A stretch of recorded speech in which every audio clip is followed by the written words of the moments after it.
नमस्कार मित्रों, मैं मुकेश श्रीवास्तव अपनों से अपनी बात में आप सबका स्वागत करता हूं। जैसा कि आप सबको पता ही है कि चुनाव का बिगुल बज चुका है और हमारे सामने 3 टीम हैं। पहली टीम है जिसके अध्यक्ष पद के उम्मीदवार हैं श्री मनीष तिवारी। दूसरी टीम है जिसमें अध्यक्ष पद के उम्मीदवार हैं श्री माया शंकर चौधरी और तीसरी टीम है जिसमें अध्यक्ष पद के उम्मीदवार हैं श्री जायसवाल जी। हम आज वर्तमान कार्यकारिणी के अध्यक्ष मनीष तिवारी जी से चर्चा करेंगे इस चुनाव के बारे में और उनके एजेंडे के बारे में जो वो लेके आ रहे हैं अगली कार्यकारिणी के लिए। हम उनसे बात करें इसके पहले 2 शब्द मैं जरूर कहूंगा। वैसे तो मनीष तिवारी इस सोसाइटी के लिए अपरिचय वाला कोई नाम नहीं, कोई शायद बंदा ऐसा होगा जो इनका नाम न जानता होगा। उनके कार्य, उनके व्यवहार और उनकी दूरदर्शिता से हम सभी परिचित हैं। पिछली कार्यकारिणी में उन्होंने क्या किया, क्या नहीं किया, आगे क्या करेंगे, इसके बारे में हम कुछ चर्चा करेंगे। तो आइए सबसे पहले हम मनीष तिवारी जी का हम स्वागत करते हैं, फिर उनसे हम प्रश्न पूछते हैं। मनीष तिवारी जी, सादर प्रणाम। थोड़ा जोर से बोलिए। समस्त सोसाइटी वासियों को आपके प्रधान सेवक का सादर प्रणाम स्वीकार करें। तो मनीष जी, सबसे पहले मैं आपसे ये पूछना चाहूँगा या कहूँगा कि आपने इन 2.5 साल के कार्यकाल में क्या ऐसा किया या आपने कौन कौन से ऐसे कार्य किए जिनकी वजह से हम अगली बार भी आपको चुने। देखिए, अगर मैं बात करूं, थोड़ा जोर से। अगर मैं बात करूं कि इस कार्यकाल में जो कि लगभग 2.5 साल होने जा रहा है, तो जो कार्य किया, सबसे महत्वपूर्ण कार्य जो हमारे द्वारा किया गया है वो है स्थिरता। आज तकरीबन 8 साल से ऊपर हो गए साईं ओपन सोसाइटी को बसे हुए। डे 1 से जब RWA का गठन किया गया, बहुत सारे संघर्षमय परिस्थितियों से होते हुए तब से लेके आज तक की जर्नी में ये पहला कार्यकाल है जिसमें किसी भी प्रकार का विवाद नहीं खड़ा हुआ। प्रथम कार्यकाल में आपने हमें प्रधान सेवक बनाकर जिम्मेदारी दिया बतौर RWA अध्यक्ष। बिजली की समस्या को इस हद तक सोसाइटी में थी जिसे संभालने में हम भी असमर्थ रहे और कार्यकारिणी किसी कारणवश भंग हुई। बीच में जो समय रहा, साफ सफाई की जिम्मेदारी हमारे सोसाइटी में जो वर्तमान वेंडर थे उनके द्वारा संभाली गई। फिर किसी तरीके से वापस गाड़ी को पटरी पर चढ़ाया गया और पुनः RWA का गठन कराया गया और इलेक्शन हुआ। बड़े जोर शोर से हमारे नए मुखिया सोसाइटी के RWA के अध्यक्ष विश्वबंधु जी चुनाव जीत कर आए, परंतु 2 से 3 महीने में ही वो अपनी नैतिक जिम्मेदारी से उन्होंने अपने आप को अलग कर लिया। फिर से स्थिति वैसे ही डगमगा गई। पुनः RWA का भविष्य, सोसाइटी का भविष्य अंधेरे में वापस जा रहा था। वैसी परिस्थिति में उपविजेता जो हमारे मनोज जी थे उनको कमान दी गई। उसमें बहुत बड़ा रोल था हमारा कि सोसाइटी किसी भी तरीके से गर्दिश में न जाए। उन्होंने संभाला। फिर ईश्वरी देवी मार्ग की वजह से वो आज हमारे बीच में नहीं रहे सोसाइटी में। फिर वो बाकी के कुछ मेंबरों के ऊपर जिम्मेदारी दी गई। स्थिरता कभी नहीं रही। विवादों में आरडब्ल्यूए लगातार घिरी रहती थी। बहुत सारे अनगिनत माहौल सोसाइटी में बने रहते थे, लड़ाई झगड़े के, तू मैं के गेट पे, जैसे कि लगता था कोई वार रूम है। लेकिन विगत पिछले 2.5 सालों में इस आरडब्ल्यूए ने बहुत ही शांतिपूर्वक और बहुत ही धैर्य के साथ कार्यकाल को निभाया, डेवलपमेंट का कार्य किया।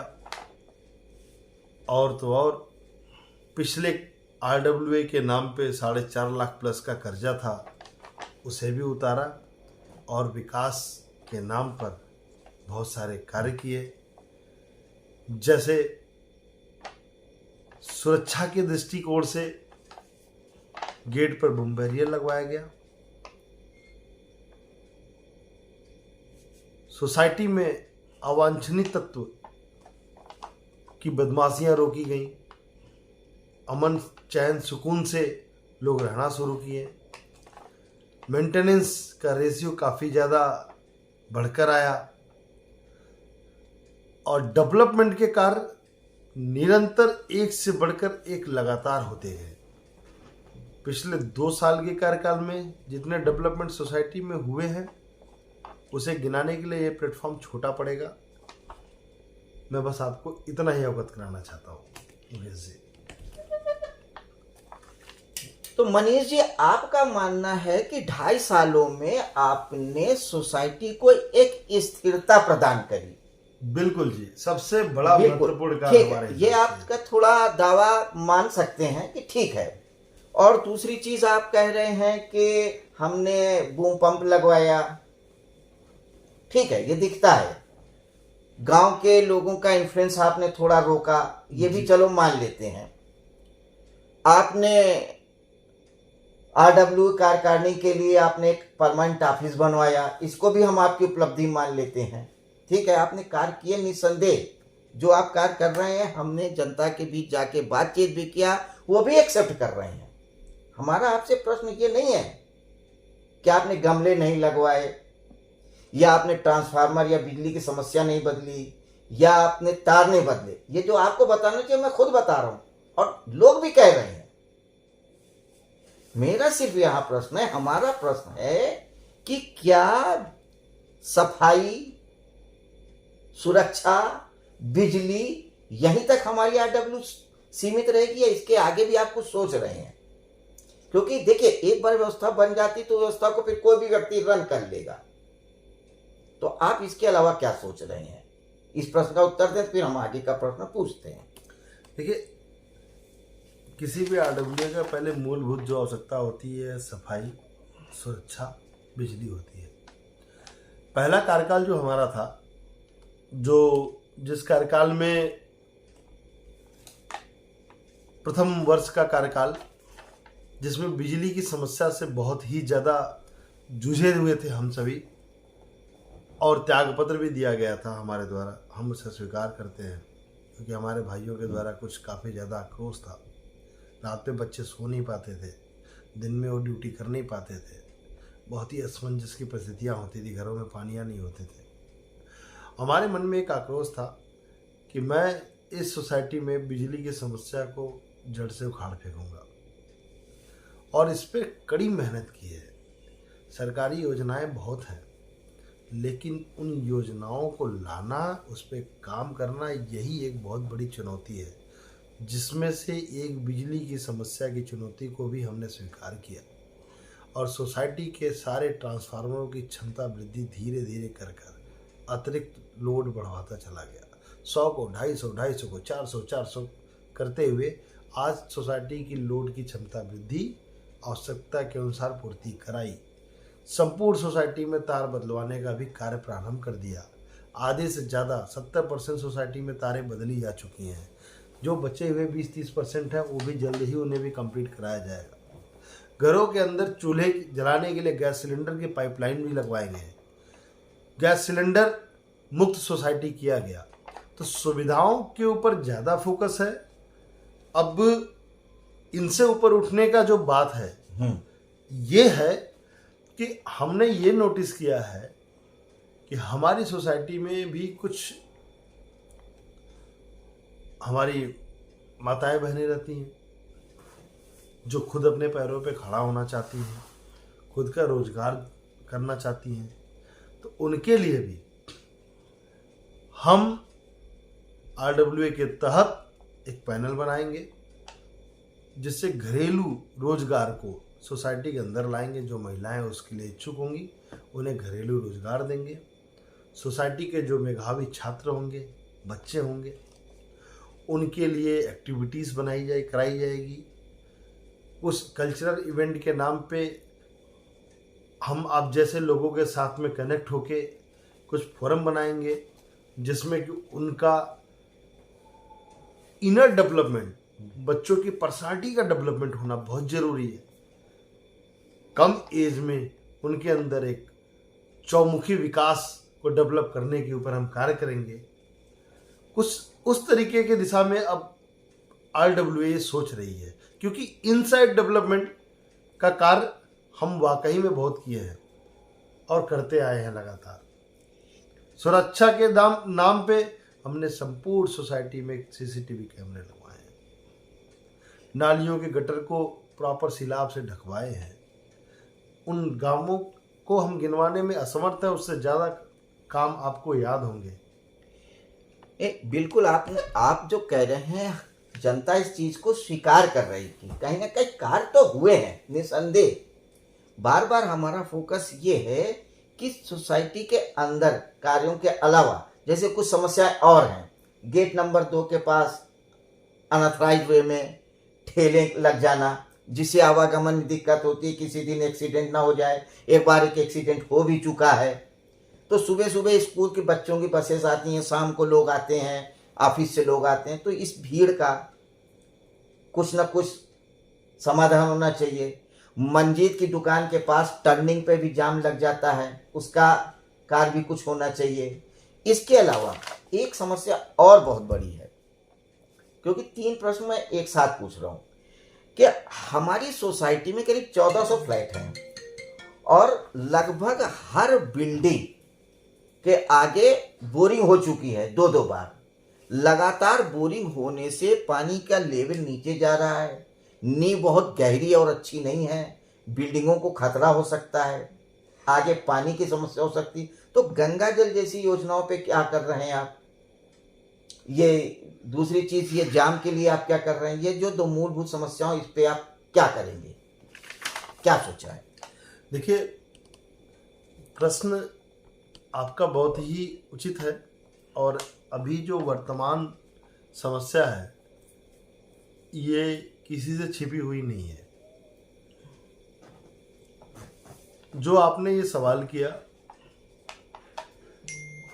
जाम का, गेट नंबर 1 का जो चौराहा है सायूं का, वहाँ आए दिन सुबह जाम लगता है। मैं उसके लिए आपको आश्वासन दे सकता हूँ कि आने वाले कार्यकाल में अथॉरिटी से बात करें। अथॉरिटी मुकेश जी ही माध्यम नहीं है। जो समस्या है ना, अगर वहां जाम लगता है तो मैं प्रशासनिक सहयोग लूंगा।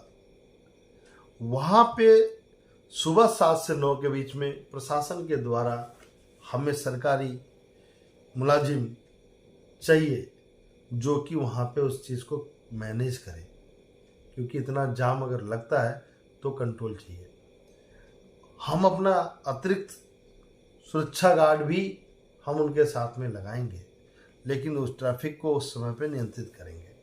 पहला, जो अनऑथराइज, क्योंकि रोड बहुत ही छोटा है और उस रोड पे जो अनऑथराइज ठेले लगते हैं, गेट नंबर 1 से या दुकानें लगती हैं, उन पे भी प्रशासन के ही सहयोग से उस रास्ते को खाली कराया जाएगा। एक परिसीमन तय रहेगा कि इस परिसीमन के अंदर रास्ते पे ठेले न लगे, खाली प्लॉट का मैदान है उसके अंदर लगे, उसको रोका जाएगा। अथॉरिटी की बात अगर आती है, जो आपने शब्द इस्तेमाल किया, अथॉरिटी के माध्यम से जो भी क्षेत्र में डेवलपमेंट का कार्य होता है, जैसे अभी सड़कों में पानी भर जाता है, पानी की साफ सफाई नहीं होती है, ये सारे काम अथॉरिटी के माध्यम से कराए जाएंगे। कूड़े की गाड़ी आती है, उस पर विचार किया जाएगा। अथॉरिटी के माध्यम से और भी डेवलपमेंट के कार्य जो होंगे उसके लिए बात किया जाएगा। गंगा जल सोसाइटी के लिए बहुत ही महत्वपूर्ण विषय है आज के डेट में। उसके ऊपर हमने एक बार माननीय सांसद जी से बात किया था, उनके द्वारा लेटर भी लिखा गया था, संलग्न प्रतिलिपि अथॉरिटी के नाम पे आई थी, परंतु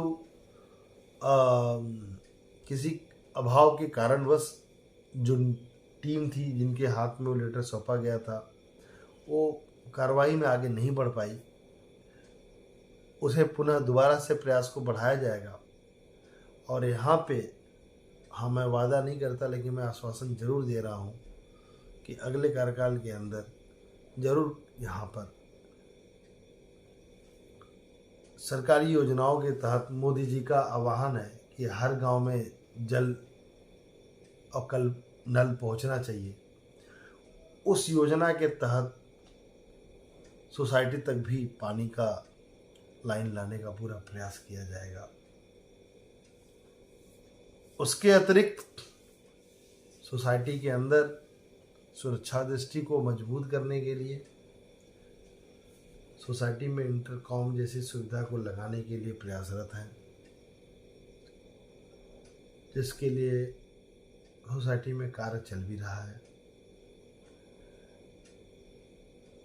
जिससे कि हमारी सुरक्षा, सोसाइटी वासियों की सुरक्षा पहले से और मजबूत होगी। निसंदेह मनीष जी, आपके विचार सुने, अच्छा लगा कि आपने सोसाइटी के लिए सुरक्षा, बिजली और सफाई के अलावा भी कुछ सोचने का विचार रखते हैं, और हमें उम्मीद है कि आप करेंगे भी जरूर। लेकिन इन बातों के अलावा 2-3 बिंदु ऐसे हैं जिन पे हम चाहेंगे कि आप गौर करें। चूँकि वीडियो बहुत लंबा ना हो जाए, इसलिए मैं सिर्फ उन प्रश्नों को उठा देता हूँ, और उम्मीद रखते हैं कि आप चुनाव तक अपनी बात को सार्वजनिक और दूसरे मंचों से भी कहेंगे। जैसे कि एक बिंदु ये है कि हमारे यहाँ जो किराएदार आते हैं, बहुत पहले से बात हो रही है कि उनका पुलिस वेरिफिकेशन होना चाहिए। वो पुलिस वेरिफिकेशन आरडब्ल्यू के पास जाना चाहिए। उस पर क्या कार्य हुआ ये अभी तक नहीं पता।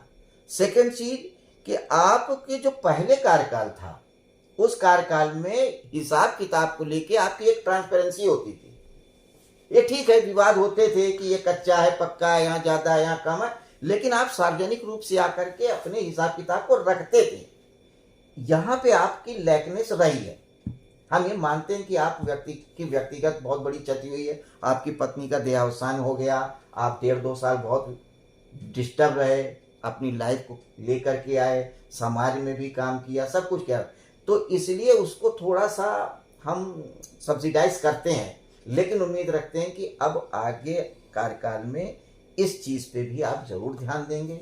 हमारी शुभकामनाएं हैं आपके साथ, और वीडियो लंबा ना हो जाए, इसलिए आज तो हम यहीं पे समाप्त करेंगे।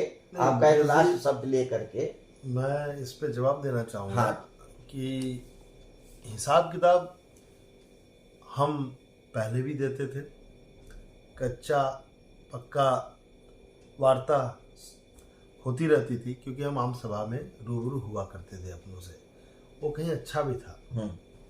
हम ये स्वीकार करते हैं कि इस कार्यकाल में हम 1-to-1 लोगों से तो कनेक्ट रहे हैं, इसमें कोई निसंदेह नहीं है। हम एक मॉग में जो बोलते हैं क्राउड में, आम सभा में या समूह में हम लोगों से रूबरू नहीं हो पाए हैं, ये हम स्वीकार करते हैं। इससे हम सुधार करेंगे, लेकिन हिसाब किताब में हमारे कोई कमी नहीं है। अकाउंटिंग पार्ट हमारा पूरा सही है, ऑडिटेड सीए ऑडिटेड पूरे डॉक्यूमेंटेशन है, और आपके जो माईगेट का ऐप है प्रॉपर उस पर अपडेटेड होते हैं। तो अकाउंटिंग पार्ट सही है। आम सभा के थ्रू जो है कि हम आपके बीच में नहीं रख पाए हैं, वो एक विषय अलग है। तो मित्रों, ये थी हमारी एक छोटी सी वार्ता मनीष तिवारी जी से, जो अभी तक अध्यक्ष थे। अब चूंकि नियमों के अनुसार चुनाव का घोषणा पत्र हो जाने के बाद कार्यकारिणी भंग कर दी जाती है, तो हम इनको पूर्व अध्यक्ष भी कह सकते हैं। कि हमारे यहाँ 2 बार अध्यक्ष रह चुके हैं, इनके कार्यों को देखा है, इनसे हम व्यक्तिगत रूप से जानते भी हैं, इनकी क्षमताओं को, इनके विचारों को, इनके व्यवहार को। तो आपसे हम अब यही कहेंगे कि आप अपना निर्णय जैसा उचित समझें वैसा करिए। अगली बार हम प्रेसिडेंटशिप के लिए जो हमारे दूसरे उम्मीदवार हैं उनसे चर्चा करेंगे, अपनों से अपनी बात के लिए। नमस्कार, शुभ रात्रि।